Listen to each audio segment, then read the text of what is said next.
राजधानी में स्थित मध्य प्रदेश की सबसे बड़ी पत्रकारिता का हब या यूँ कह लें कि पत्रकार बनाने वाली यूनिवर्सिटी में मौजूद ये लाइब्रेरी न जाने कितने पत्रकारों की सोच, प्रेरणा, जीवन के अनुभव को समेटे नालंदा लाइब्रेरी अब प्रदेश में सबसे बड़ी डिजिटल लाइब्रेरी बनकर उभरने को तैयार है। नालंदा केंद्रीय पुस्तकालय में ई बुक्स, ऑनलाइन जर्नल, पत्रिकाएं और समाचार पत्र उपलब्ध हैं। साथ ही छात्रों के लिए एक राष्ट्रीय डिजिटल पुस्तकालय की सुविधा भी है। मीडिया और संचार अध्ययन के लिए पुस्तकालय में कुल 40 राष्ट्रीय और क्षेत्रीय समाचार पत्र नियमित रूप से सब्सक्राइब और संग्रहित किए जाते हैं।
इसके अतिरिक्त प्रतियोगी परीक्षाओं के लिए उपयोगी साहित्य, 50 विषय विशिष्ट पत्रिकाएं भी उपलब्ध कराई जाती है। पुस्तकालय में मीडिया और संचार, आईटी और कंप्यूटर और पुस्तकालय विज्ञान पर शोध पत्रिकाओं का व्यापक संग्रह है। यहाँ किताबों को लाइब्रेरी में खोजने के लिए, किताबों को आदान प्रदान के लिए सेल्फ मशीन है। विद्यार्थियों के लिए स्मार्ट कार्ड, पुस्तकालय की वेबसाइट, ऑनलाइन मेंबरशिप, वाईफाई सुविधा उपलब्ध है।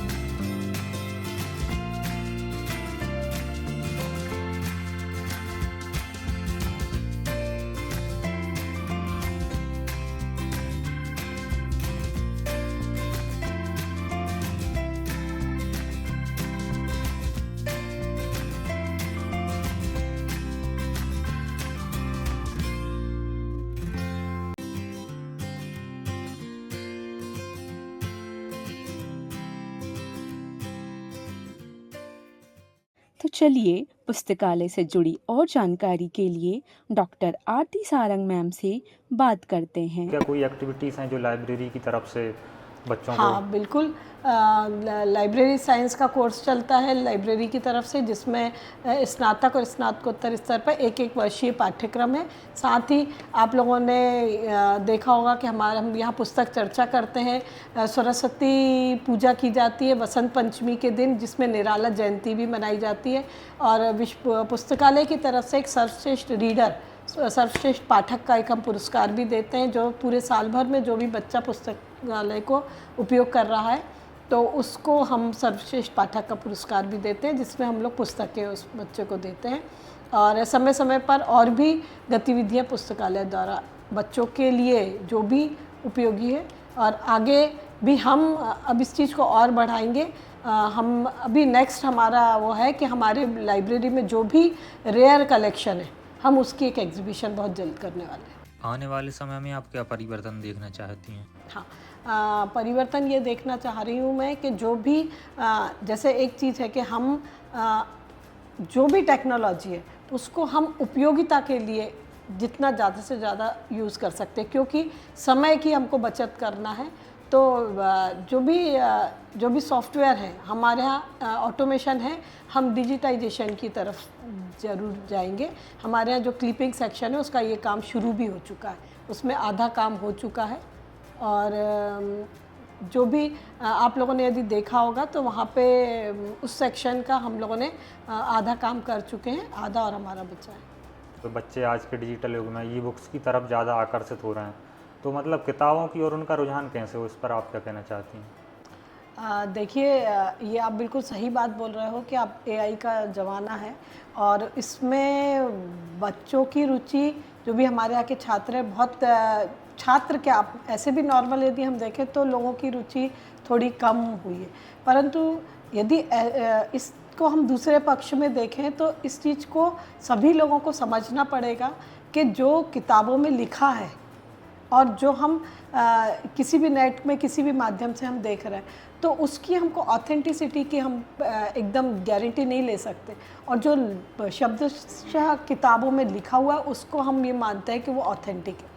और दूसरा जो बात आप बोल रहे हो कि यदि उनको, तो ये हमारी तरफ से भी कोशिश है और हम बच्चों को, क्योंकि यदि आप ऐसे देखो तो हर इन्फॉर्मेशन आप, ये ज़रूर है कि गूगल पे आपन ने देख ली, परंतु आप लोगों ने देखा होगा कि गूगल पे यदि हम एक क्लिक करते हैं, कोई भी इन्फॉर्मेशन की जानकारी लेते हैं, तो वो एक क्लिक पे हमको इतना सारा मैटर मिलता है जिसको आप नहीं समझ पाते कभी कभी कि हमको क्या चीज़ लेना चाहिए, क्या नहीं लेना चाहिए। पर यदि अपन वही चीज़ अपने किसी किताब में देखेंगे तो हमको उस किताब की, एक तो हमको ये पता है कि इस ऑथर ने लिखी है, इस पब्लिशर ने छापी है, तो हमको, और उसके अंदर इन्फॉर्मेशन हमको एकदम पिन पॉइंटेड इन्फॉर्मेशन मिल जाती है हमको, है ना, हमारे सब्जेक्ट से रिलेटेड।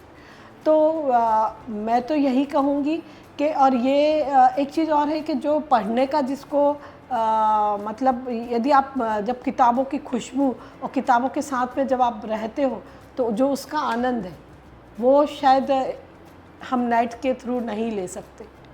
मशीन ही है ना, इमोशन मशीन के साथ नहीं हो सकता। ऐसा कहा जाता है कि लिविंग थिंग्स में किताबें भी हैं, किताबें बोलती हैं, किताबों में जान है। तो किताबें लिविंग थिंग्स में आती हैं तो उस चीज़ का अपना ही मज़ा है। और मैं सारे आप लोगों के इसके माध्यम से भी सभी विद्यार्थियों से ये अपील भी करूँगी कि आप लोग पुस्तकालय में आएँ, और जब पुस्तकों के साथ में आप अपना, क्योंकि पुस्तकों से बढ़ के बहुत कोई भी दोस्त नहीं हो सकता, जो पुस्तकें हैं वो शायद हमारी सबसे अच्छी मित्र होती है। बच्चों के लिए जो ई लाइब्रेरी उपलब्ध है उसके बारे में आप मतलब बच्चों से क्या कहना चाहती हैं, उसे आप कैसे उपयोग करें?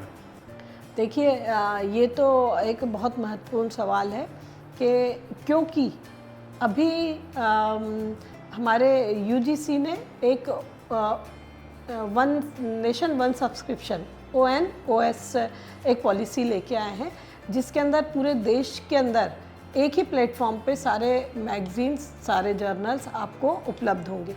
तो वो जो पॉलिसी है वो हमने अपने यहाँ अडॉप्ट कर ली है। साथ ही हमने लाइब्रेरी में डेलनेट की भी मेंबरशिप ली है, वो भी इसी तरह से आपको जर्नल्स के बारे में पूरी जानकारी देगी।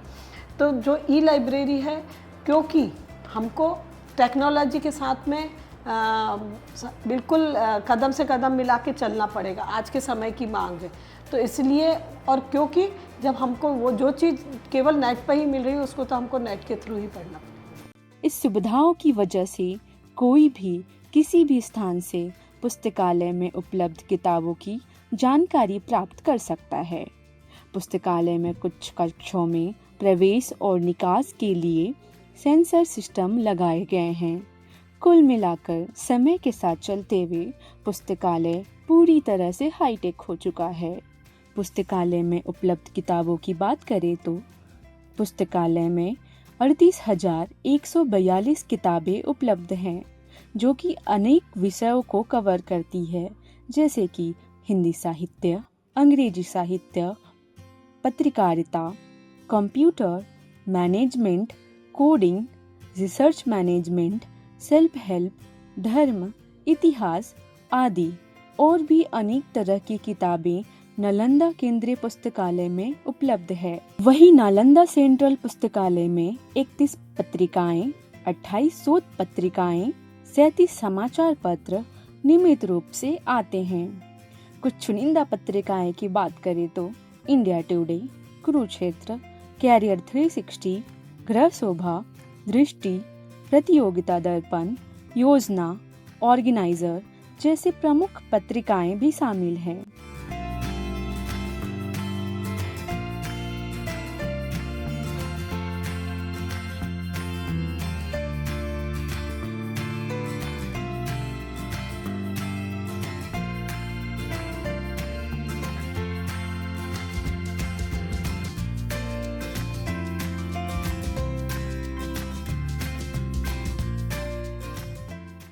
चलिए पत्रिकाएं और समाचार पत्र से जुड़ी और जानकारी के लिए सर से बात करते हैं। सर, जो मेरा पहला सवाल था वो ये है कि अपने पुस्तकालय में इतने सारे न्यूज़पेपर आते हैं तो इनकी मतलब संख्या कितनी है?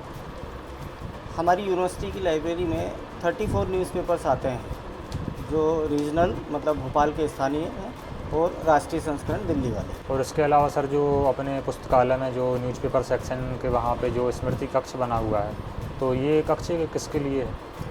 हमारी यूनिवर्सिटी की जो खासियत है वो मीडिया यूनिवर्सिटी है, तो मीडिया यूनिवर्सिटी होने के नाते तो हमारा लाइब्रेरी की एक बहुत बड़ा दायित्व है कि हमें मीडिया से संबंधित जो भी प्रकाशन होते हैं, विशेष रूप से जो एडिटोरियल्स प्रकाशित होते हैं डेली न्यूज़पेपर्स में, उन एडिटोरियल्स को आर्काइव के रूप में हम हमारी लाइब्रेरी में संग्रहित करते हैं। उसके अंतर्गत हम लोग क्या करते हैं कि जो हमारे डेली की जो न्यूज़पेपर्स आते हैं वो आते हैं डबल कॉपी सेट में, मतलब ये जैसे दैनिक भास्कर है वो 2 कॉपियों में आएगा। उन 2 कॉपी में से 1 कॉपी जो रहेगी वो स्टूडेंट्स के लिए रिजर्व रहेगी, दूसरी कॉपी जो है हमारे आर्काइव सेक्शन मतलब जो न्यूज़पेपर क्लिपिंग सेक्शन है वहाँ के लिए रिजर्व होती है। उसमें काम ये होता है कि जो उसके अंदर लेख प्रकाशित होते हैं उन लेख को फिज़िकली अलग किया जाता है और उनको उस लेख को सब्जेक्ट वाइज आर्काइव करके संधारित किया जाता है और उसका रिट्रीवल सिस्टम हम ऐसा देते हैं। समय समय पे जो हमारे यहाँ स्कॉलर्स आते हैं, जो रिसर्च स्कॉलर्स होते हैं, जो यूनिवर्सिटी की पीएचडी स्कॉलर्स होते हैं, तो उनकी पीएचडी से रिलेटेड उन लोगों को जो भी रिसोर्सेज की ज़रूरत पड़ती है तो वो हमसे क्वेरी करते हैं कि हमें इस टॉपिक पे प्रकाशित एडिटोरियल्स और अदर चीज़ें हमें चाहिए, तो हम लोग उनको रेफरेंस के तौर में हमारा न्यूज़पेपर क्लिपिंग सेक्शन जो है कंसल्ट करने के लिए बताते हैं और वो वहाँ से आर्काइव करते हैं। सर, मैंने यहाँ पुस्तकालय और ये न्यूज़पेपर सेक्शन में देखा कि न्यूज़पेपर का जो सेक्शन है उसमें कई सारे जो पेपर्स हैं वो रखे हुए हैं पुराने समय के भी, तो इसमें आप लगभग कितने समय पहले तक के न्यूज़पेपर जो हैं वो संग्रहित करके आप इसमें रखते हैं?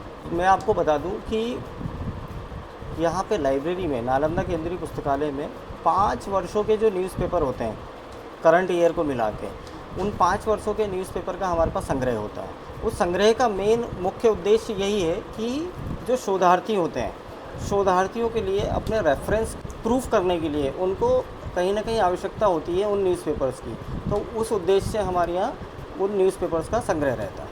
ठीक सर, और अगर अपन मैगजीन सेक्शन की बात करें तो इसमें लगभग कितनी मैगजीन्स हैं जो अपनी यूनिवर्सिटी में आती हैं? नालंदा केंद्रीय पुस्तकालय में वर्ष 2025 में 45 मैगजीन्स का सब्सक्रिप्शन है, जिसमें लोकल परचेज़ हो रही हैं और डायरेक्ट सब्सक्रिप्शन मोड पे भी परचेज़ हो रही हैं।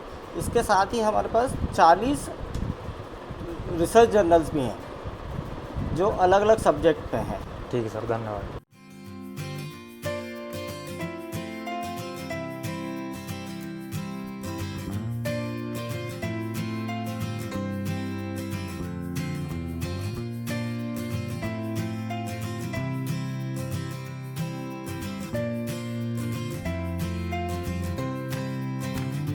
तो हम कह सकते हैं कि नालंदा सेंट्रल पुस्तकालय तो ज्ञान का खजाना है। इसे विद्यार्थी जितना चाहे उतना लूट सकते हैं।